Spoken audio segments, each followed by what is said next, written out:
Pixel 8 is a great little smartphone, but it could have an Achilles heel of its own. If you're looking to buy, hold on, we'll give you the lowdown in the next 5 minutes.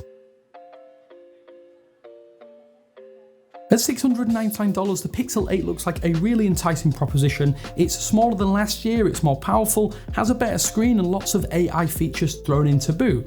You do though have to realise that there are some compromises so that it doesn't infringe upon the Pixel 8 Pro too much. Right up top, here's everything that's missing so you know just what to expect. For starters here, you can't get a 1TB storage model. RAM is also still capped at 8GB. There's no third telephoto camera lens or even a temperature sensor as part of that rear camera system. There's also no 48 megapixel ultra wide, instead it's using a less capable 12 megapixel wide angle lens. You do, however, get the macro mode with this lens for close-up photos, something that wasn't on the Pixel 7 last year. Night sight video and video boost are unavailable and actually won't come to the Pixel 8 either. Manual camera controls, there are limited with no way to take full resolution 50 megapixel photos on this device. Super cool AI features like Best Take and Magic Editor are available though to help you get the best pictures possible and tune with Google's AI suite. Audio Magic Eraser is also there to help you clean up background noise in video recordings and clips. Luckily, these are not limited to the Pro this time, and it's great to see more functionality on both of the models. With the 6.1-inch chassis, this is the smallest Pixel since the Pixel 5, which it does actually resemble quite a bit from afar. It's not the smallest flagship phone out there, but it does get close to the Asus Zenfone 10 because the screen actually comes with smaller bezels and the rounded design makes it a little bit more approachable and comfortable even when a case is slapped on here, something that you're probably happy to hear. The design is really familiar and a play on the previous generation. It's not clear why, but the Pixel 8 only ships with glossy finishes this year. Compared to the matte Pixel 8 Pro, it makes the regular 8 look a little like they're made from plastic rather than glass. That said, Google has done great work over the past couple of years because the Pixel 8 doesn't feel cheap like some older Pixel phones have done. If you've used older models, you might understand what I mean. The camera bar is also further up in the chassis, so it feels a little bit more top heavy in the hand, but it's not a massive change, all things considered.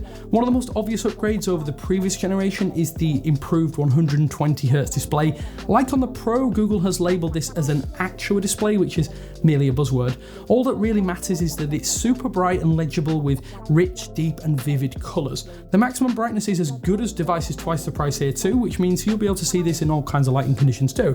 Moving from 90Hz to 120Hz isn't a huge step, but it does actually increase fluency and cleans up on-screen animations with those extra frames per second. Sure, I wouldn't say it's a quantum leap, but it's just one of those nice to have options and it separates it from the Pixel 7a. Just remember to enable this out of the box as it is disabled and the screen will be capped at 60Hz if you don't do that. Coupled with these smaller bezels, content feels more immersive than ever before despite this being a fairly small screen in the Android space.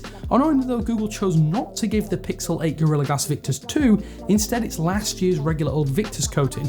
That said, it's still strong and scratch resistant so long as you don't get sand in your pocket or throw this down the stairs. The big selling point of the Pixel used to be the camera. It's less so today, and this year is the update lifespan that definitely helps the Pixel 8 stand out from the crowd in that sub $700 category. Google is actually going to keep this little thing running to 2030. Yes, you heard me correct, 2030. For now, things are really rosy. The Tensor G3 processor is chugging along nicely, it's a breeze and things do run lovely, even gaming. It'd probably be easier for me to tell you what it can't do rather than what it can do though, because I actually haven't found anything that the Pixel 8 actually struggles with whatsoever.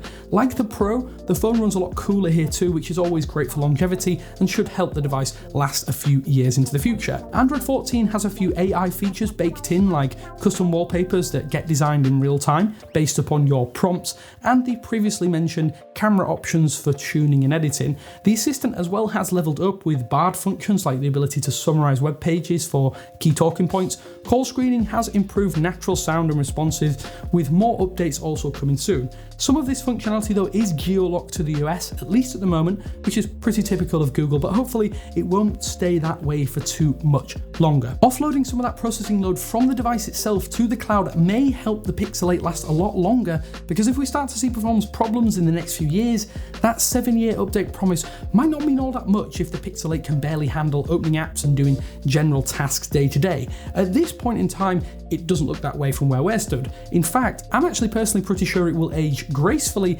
like previous Pixels, and it's highly unlikely that most people will stick with their phone beyond that 5-year window anyway, although the option is something that should be lauded, especially if you do hold on. Make sure you get a battery replacement at some point in a few years' time. The faster charging might cause some more heat and in turn increase wear and tear over time. It's definitely something to be aware of. I think if my timer is correct, that's more or less everything you need to know about the Pixel 8 in just 5 minutes. Thank you for joining me though. If you have any questions of your own, drop them down below and I will catch you in the next one.